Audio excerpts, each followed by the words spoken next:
तो कितने करोड़ का है बेट्स ऑफ बॉलीवुड? मतलब ये बात आमतौर पे हम बड़े पर्दे के लिए पूछते हैं कि यार कितने करोड़ की कमाई हुई, लेकिन यहाँ कमाई की बात नहीं कर रहे हैं, यहाँ तो खर्चे की बात कर रहे हैं यार। कितना खर्चा कर दिया, कितने नोट उड़ाए गए इस सीरीज पे। नमस्कार, मेरा नाम है मनीष शर्मा और आप देख रहे हैं जंगल मन रिएक्ट्स। यार देखो, जब रेड चिलीज जो है, जब शाहरुख खान अपने बेटे को, और रेड चिलीज शाहरुख खान के बेटे को, जो गौरी खान रेड चिलीज की प्रोड्यूसर हैं, जब उसको उतारेंगी तो ये पैसा क्या कीमत रखता है।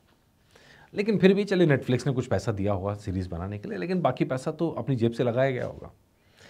लेकिन कितना लगा, कितने करोड़ का बना बेट्स ऑफ बॉलीवुड? अच्छा, बाद में तो बास्टर्ड ऑफ बॉलीवुड हो गया लास्ट प्लेट तक आते आते। तो चलिए एक एस्टिमेशन करते हैं, क्योंकि रियल जो फिगर हैं वो तो नेटफ्लिक्स के पास हैं या रेड चिलीज़ के पास हैं, वो हमारे पास तो है नहीं। लेकिन हम एक एस्टिमेशन लेने की कोशिश करते हैं कि भाई अगर सब जितने भी स्टार्स आए हैं, अगर सब अपनी ओरिजिनल फीस लें तो ये फिल्म कितने करोड़ की, ये जो OTT सीरीज है कितने करोड़ की बनी होगी। देखिए, नंबर 1 पे शाहरुख खान। अब आप कहेंगे भाई शाहरुख खान के तो घर की सीरीज़ है, आप मान रहे हैं, हो सकता है उन्होंने एक भी पैसा ना लिया हो सकता है बाकी स्टार्स ने भी एक भी पैसा ना लिया हो, लेकिन हम एस्टिमेशन की बात कर रहे हैं। अगर शाहरुख खान इस फिल्म के अंदर या किसी और फिल्म के अंदर कैमियो करते तो मिनिमम कॉस्ट 20 करोड़ है। यहाँ तो नरेशन भी कर रहा है तो 25 करोड़ के आसपास की फीस हो गई उनकी। तो 25 करोड़ तो सिर्फ शाहरुख खान की फीस है। हाँ भाई, मान लिया है कि उन्हीं के घर की फिल्म है, उन्हीं के प्रोडक्शन हाउस की फिल्म है, उन्हीं के बेटे की फिल्म है, तो उनको प्रमोट करने का तो बिल्कुल बनता ही बनता है। लेकिन एक कॉस्ट की हम बात कर रहे हैं कि भाई शाहरुख खान आए तो इतनी कॉस्ट तो बनती है, 25 करोड़ की कीमत कैमियो की। इसके बाद शाहरुख खान के बाद सलमान खान, लगभग वो भी अपने कैमियो का इतना ही लेते हैं। लेकिन हम सब जानते हैं कि सलमान खान भी दिलदार आदमी है, अगर दोस्ती यारी के अंदर तो ऐसे ही कैमियो करते हैं, कई बार तो पैसे भी नहीं लेते हैं। तो लेकिन एक उनकी एस्टिमेशन कॉस्ट जो है कैमियो की 20 करोड़ के आसपास की बैठती है। तो 2 स्टार्स की मिला के 45 करोड़ की कीमत हो गई। ठीक है जी। फिर आमिर खान भी तो है इसके अंदर, वो इडली बड़ा वाला जो खेल खेल रहे थे राजमौली साहब के साथ।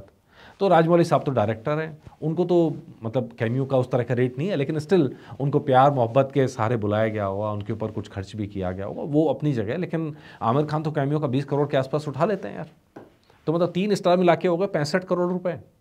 65 करोड़ रुपए OTT सीरीज के 7 सीजन है, खाली 7 सीजन्स के अंदर में 3 बड़े स्टार्स की एंट्री करा दी। इससे इतना करने की, जब ये आई खबर कि भाई तीनों खान एक साथ हैं, तो ये खबर मतलब हमने देखा तो वो गाड़ी की वैन दिखा रखी थी, वो भी प्रमोशन का एक तरीका था। और वहाँ के जो गार्ड वार्ड टाइप के बोल रहे हैं कि भाई कुछ कमाल होने वाला है, खूब वायरल हुआ। तो कोई आदमी, कोई प्रोड्यूसर, कोई डायरेक्टर तीनों खान को एक साथ लाने की हिम्मत इसीलिए नहीं करता, तीनों तो आने को रेडी हैं, ऐसा नहीं कि साथ नहीं आएंगे, लेकिन तीनों की कॉस्टिंग इतनी बड़ी हो जाएगी कि फिल्म वैसी फ्लॉप हो जानी है। मतलब अगर 200 करोड़ टाइप में 3 स्टार आ गए तो 600 करोड़ तो फिल्म का ही हो गए। फिल्म कमाएगी क्या नहीं कमाएगी वो तो बात की बात, फिल्म बनाने की कॉस्ट मिला लो 800-900 करोड़ तो वैसी कीमत हो गई है फिल्म की, चाहे फिल्म कैसी भी बने। तो इसलिए कोई लाने को तैयार नहीं होता कि भाई एक ही खान बहुत हो जाता है। खैर स्पाई यूनिवर्स में तो 2 उतार दिए, एक कैमियो के साथ में। इसके बाद आप चलिए इमरान हाशमी, भाई डायलॉग भी रखा गया, बाकायदा पूरा सम्मान किया गया इमरान हाशमी का, और उनको इंटीमेसी कोच बनाया गया है। इंटीमेसी कोच मतलब, और सबसे मज़ेदार केस क्या था यहाँ पे कि यार उन्होंने किस करने नहीं दी। ये गजब था कि इमरान हाशमी बदनाम है, ये मशहूर हैं, दोनों से आप जो इस्तेमाल करना चाहें शब्द कर सकते हैं अपने किसिंग सीन्स के लिए। और जब इस सीरीज़ के अंदर उनको बुलाया गया तो उन्होंने किस नहीं करने दी, जो हीरो हीरोइन जिनको दिखाया गया।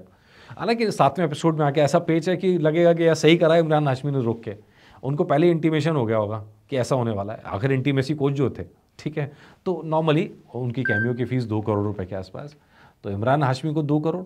इसके अलावा अरशद वारसी का भी एक रोल है, गफूर का, उनका तो बाकायदा रोल आप कह सकते हैं, हालांकि इतना बड़ा रोल भी नहीं, आप उसे कैमियो कहना चाहे तो कैमियो भी कह सकते हैं। तो भाई उनका भी आप नाम जोड़ लीजिए। रणबीर कपूर की एंट्री कराई गई है, बहुत छोटा सीन है, बहुत छोटा सीन है, एक उसके लिए आए हैं, लेकिन उनकी कैमियो की फ़ीस के हिसाब से 10 करोड़ तो कैमियो की फ़ीस वो भी चार्ज कर लेते हैं, तो 10 करोड़ उसका भी जोड़ लीजिए। इसके अलावा बादशाह का कैमियो है, और बाकायदा उनके नाम पे एक डायलॉग भी दर्ज किया गया है, एक आध डायलॉग भी दिए गए उन्हें बोलने के लिए, खानों से खून निकला, एक आध गाली गलौज भी करवाई गई है, और प्लस साथ में उनके नाम के साथ जोड़ा गया कि घंटे का बादशाह। तो भाई आदमी आएगा तो पैसे तो लेगा इतनी गाली खाने के, तो 1 करोड़ की फ़ीस आप उनकी भी देख लीजिए। इसके अलावा सिद्धार्थ चतुर्वेदी हैं, इसके अलावा राजकुमार राव हैं, अर्जुन कपूर हैं, और उसके बाद तो ऐसी लाइन है सितारों की, सबको 50 लाख भी दिए होंगे छोटे छोटे स्टार्स को। तो आप सोचिए कि कितनी बड़ी रकम खर्च की गई होगी OTT सीरीज़ पे। अच्छा, मैं आपको फिर बता दूं भैया, आप फिर सवाल करेंगे, this is estimation, this is actual figure नहीं है। जब हम एक्चुअल फिगर होते हैं तो हम कहते हैं कि एक्चुअल फिगर मालूम है, सोर्स के हवाले से होता है, सोर्स के हवाले से। लेकिन जो ये आ रहा है पूरा कि इतने सारे कैमियो के साथ में, तो नहीं करते हुए भी सिर्फ कैमियोज के ऊपर जो एस्टिमेशन है कॉस्ट का 100 करोड़ के आसपास, तो सिर्फ OTT सीरीज का कलेक्शन जो है खर्चा आराम से हुआ होगा। स्टार्स की फीस अलग, इसमें स्टार्स की फीस शामिल नहीं है। तो आप समझ सकते हैं कितना बड़ा खेल खेला है। और ये खेल खेलने का जिगरा क्यों हो गया? खेल खेलने का जिगरा सिर्फ इसलिए हुआ कि वो शाहरुख खान के बेटे हैं आर्यन खान। और बहुत सारे लोगों ने डेफिनेटली, चाहे सलमान हो, आमिर हो, अपनी फीस नहीं ली होगी, क्योंकि बॉलीवुड के अंदर चाहे आप जो मर्जी करिए, एक रिलेशंस का खेल चलता है आपस में कि, और यहाँ तो पर्सनल तो चाहे दुश्मनी हो जाए, लेकिन जब बच्चों की बात आती है, एक दूसरे को सपोर्ट करने की बात आती है, तो बहुत सारी चीज़ें बदल जाती हैं। और यही रीज़न है कि लाइन लगा के कैमियोज़ हुए हैं। कुछ आर्यन के दोस्त हैं, कुछ SRK के दोस्त हैं, सब ने आके अपनी तरफ से कंट्रीब्यूट किया। इतना ही नहीं, कंट्रीब्यूट करने के बाद में अपनी तरफ से सबने ट्वीट भी किए हैं, सोशल मीडिया पे डाला भी है। जो करोड़ों का प्रमोशन दिया है, जिसको एक ट्वीट करने के पैसे लेते हैं, वो भी फ्री में हुआ होगा। तो ये करोड़ों रुपए का प्रमोशन, करोड़ों रुपए की जो ब्रांडिंग है, ये हुई है। डेफिनेटली इससे कहीं ना कहीं बैट्स ऑफ बॉलीवुड को फ़ायदा तो मिला ही होगा। बाकी तो हम इंतजार करेंगे कि एक्चुअल कॉस्ट कभी बताएं रेड चिलीज़ या नेटफ्लिक्स की, भैया इतना खर्चा हो गया टोटल। तो उम्मीद करते हैं कि बताएं, तो पता तो चले कि भैया कितने करोड़ में बना ली गई है। इतने सारे स्टार्स को, पूरे बॉलीवुड को उतार दिया गया। करण जौहर का नाम तो भूल ही गया, उनको तो बाकायदा अच्छा खासा रोल है इसके अंदर। तो ये सारे लोगों को उतार दिया गया है, लाइन लगा के उतार दिया गया है। तो खैर ओवरऑल हम कहें तो सीरीज़ अच्छी बनी है, और बहुत हद तक बॉलीवुड की जो कड़वी सच्चाइयाँ हैं वो भी सामने लेके आए हैं। और ये जिगरा, मैं बार बार कह रहा हूँ कि आर्यन खान ने बड़ा जिगरा दिखाया है बॉलीवुड की उस दुखती नस पे हाथ रखने का, जो जिसको लेकर ट्रोल किया जाता है, चाहे नेपोटिज्म हो, चाहे सिल्वर स्पून हो, चाहे मूवी माफिया हो, या और भी चीज़ें। तो ये जितनी भी चीज़ें हैं, आर्यन खान ने इन सबको दिखाने का दम दिखाया है।